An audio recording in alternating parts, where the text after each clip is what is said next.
Hey guys, it's Tony back with Biker Magazine and Wood Tramp Outdoors. Milton from Rochester, New York wrote me just 2 days ago and asked, what would I put in a winter emergency bag? Thanks, Milton. We'll be right back.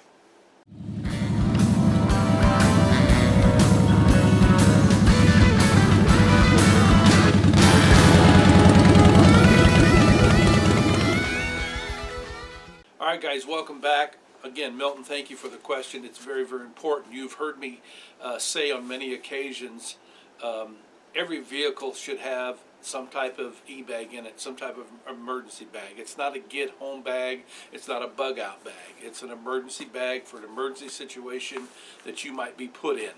Right now, we are in the throngs of winter. As a matter of fact, today's January the 1st, 2021. We have just had our first major winter event, and we're still in the middle of it. A winter storm rolled in last night, and it started out with rain, and it has been raining for the past 12 hours, and temperatures dropped down below 30 degrees, so we've been freezing for a while now. I'm going to show you a clip here in just a second. Matter of fact, let's go ahead and go to that clip now. I want you to see how bad the ice is. Okay, so this is what I'm talking about right here. Look at my truck. It's covered in about 1/4 to 3/8 of an inch of ice. Everywhere is ice. Trees, heavy with ice. Power lines are coming down everywhere. Entire communities are without power right now. And the highways are that way too. I just wanted to give you a quick glimpse to let you see. I can zoom in on this here. You see how thick that ice is on these trees. Look at that. All right, so as you can see, 1/4 inch to 3/8 of an inch, and before it's over with, they're predicting a 1/2 inch of ice. Not only on the trees and the power lines, we have communities around us right now that are completely, there's not a house in the community that has power, and it's happening all here in the central Illinois area right now because of this weather front that's coming through. And it's not only power lines and trees, but also the roads are going to have that thick ice on them. When it happens this fast and this quick, it is hard for the highway department to get out and be able to contain that and to deal with that until the event is all the way over. It's just almost impossible. Unfortunately, people have to travel. Today happens to be a holiday. We were fortunate in that, but what if it wasn't a holiday? You still have to go to work. You might have an emergency, and there's emergencies out there today where people have to take folks to the hospital. They may have to get out to the grocery store because they wasn't prepared for this. And those are the type of situations that will put you into an emergency event. And if you're not prepared for it, because of the simple fact that first responders are overwhelmed, they may not be able to get to you for 5, 6, 10, 12, maybe 18, 24 hours. That happens here in my area of the country. So you should have an e-bag. With that being said, let's talk about this. First of all, again, it's not a bug-out bag, and it's not a get-home bag.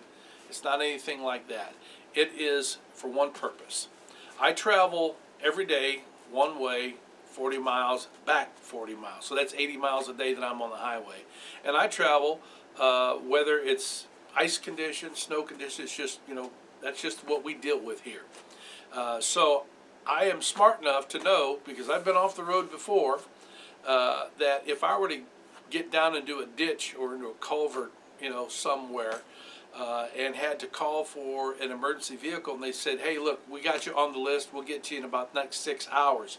I'd have to be able to survive the 6 hours in below 30 degree weather. Right now I think it's 25 degrees here, and it could drop even further. That's kind of cold, so if you're not prepared for it, then what are you going to do? All right, so first of all, I'll tell you what I have inside my truck all the time in the winter. I have got a down jacket, I have gloves, I have a merino wool cap, and those things are kind of like my first line of defense.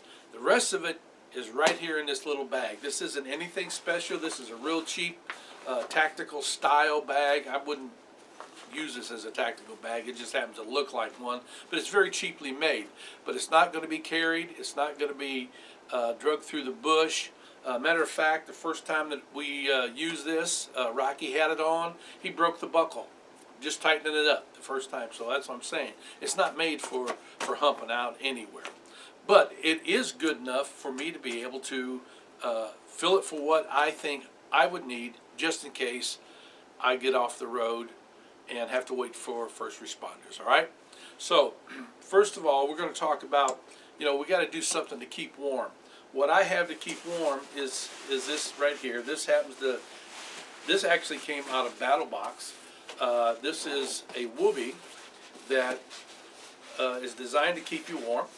All right, that's one thing that I have here. It's a small blanket. It's not real heavy. You can use it as a sleeping bag, but you can get inside of it. All right, I have a tactical flashlight on the outside of the bag. First pocket, this is my fast access. I carry a knife with me, a fixed blade knife. This happens to be the Condor pterosaur. It looks like a Marburg, high carbon steel, full tang. Very stout little knife. It looks like it's dull. It's because it's full of bush butter. I sharpen them before I put them in here, and I cover them in bush butter. All right, so fixed blade knife. I also carry with me a multi-tool. This happens to be a small little Gerber, but I'd like to have something with pliers on it just in case I have to work on something inside the truck or maybe outside the truck, something like that. But I always carry one of those in my e-bag. Of course, we're going to have a orange bandana just in case I need to put it in the window, tie it to my antenna. Everyone knows that this means I am in an emergency situation. Next thing here, of course, is a headlamp. I can't stress to you how important it is to carry a headlamp in your e-bag, just in case you need to work hands-free. Then, that's it for that one. Then my next accessible area here, I always carry a satchel of bush butter with me, for not only carrying for blades and zippers, but you can extend fires with this. This will help you start a fire. It's good for your chapped lips if you're out in the cold. Paracord, you got a hank of that. Also a hank of bank line. And I've got a second bandana in here also. Then I have a fire kit in here. This is just a simple fire kit. It's not my main fire kit that you've seen before, but this just goes in my e-bag here. Hopefully I won't have to get out of the truck. I can stay warm inside the truck if I can keep it running. But this just has some char cloth, some cotton batting with magnesium. Of course, I've got a Bic lighter.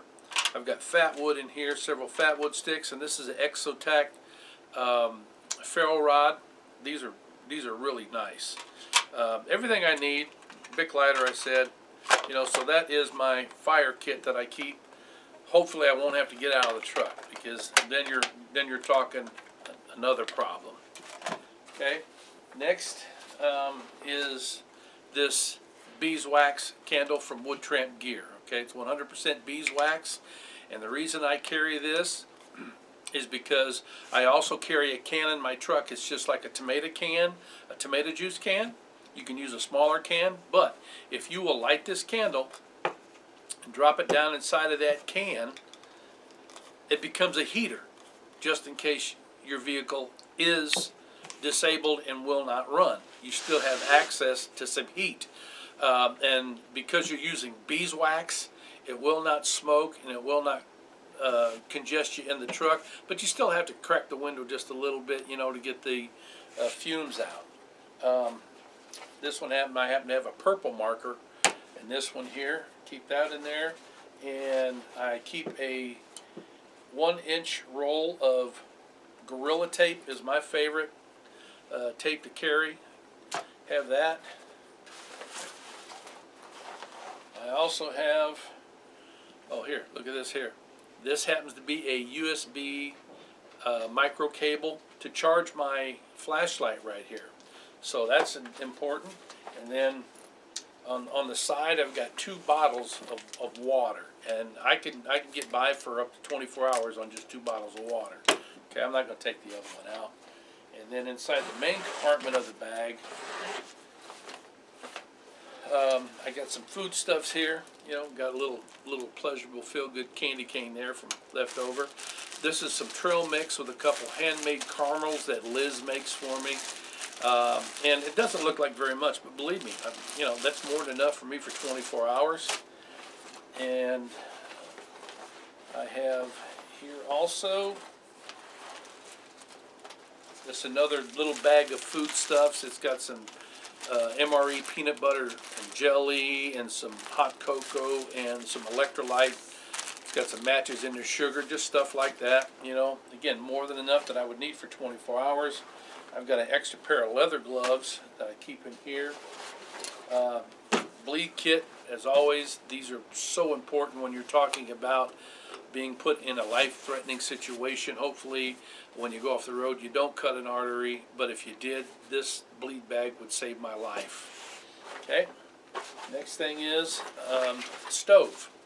I could use this stove in lieu of the tomato can that I told you about if I wanted to, but if I happen to be out there longer than what I had planned and I'm going to have to process some water, boil water, whatever, the Silverfire Scout is my favorite stove. You see how this is right here?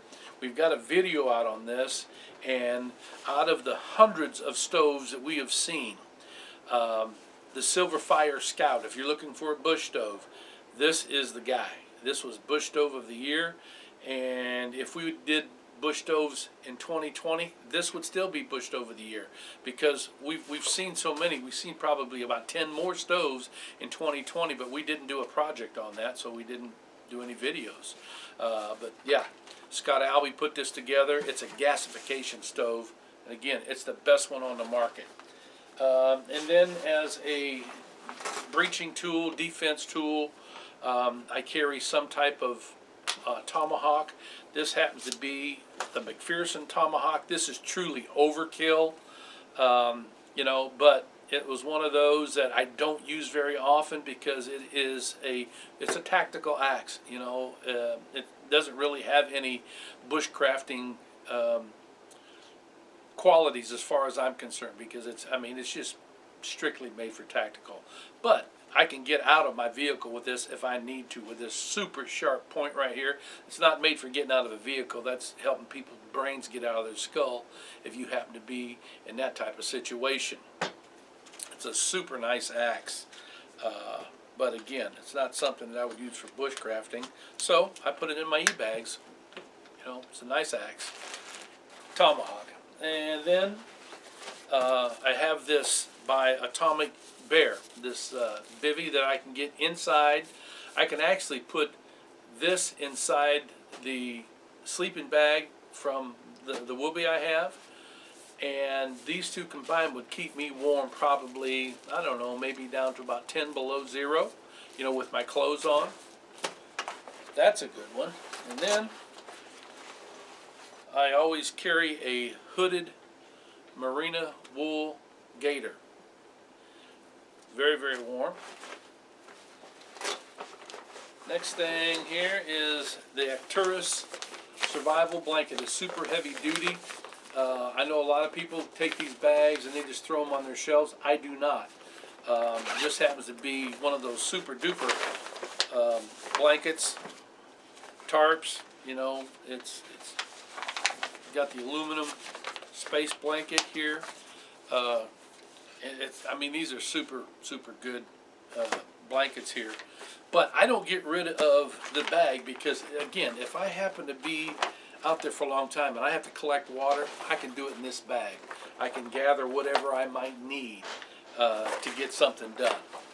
And then, of course, I always carry 55-gallon bags. And because this happens to be a winter bag, these little hand warmers and foot warmers that you can put up against your body to keep you warm, they're great. And let me give you a tip. If you go to Walmart during the summertime or in the spring They put these things on clearance. I have purchased these. These are by themselves right now in the wintertime are almost $3. I have purchased a whole box of them for like $2. So go and get you some of those. Those would help you out. And let me see, that might be it. Yeah, other than that other bottle of water, that's what I put in my e-bag. Now, I'm sure that you're going to look at it and go, hey, he forgot this, he forgot that, he should have did this, he doesn't have a firearm in there, he doesn't. It's not for that, okay? I don't expect that somebody is going to walk up on me and try to rob me when I'm sitting in a snowbank or a ditch somewhere, okay? So I don't carry a firearm in my e-bag, all right? If I feel like I got to have a firearm, it's going to be somewhere else in my truck. So I hope that helped you out, Milton. And again, if you haven't put one together yet, I encourage everybody, wherever you live, even if you happen to be in Florida, you should have an e-bag for every season of the year where you might be put in a compromised situation. So thanks for watching. I hope this helped everybody out. You guys ride free, you live free, and as always, you be safe out there.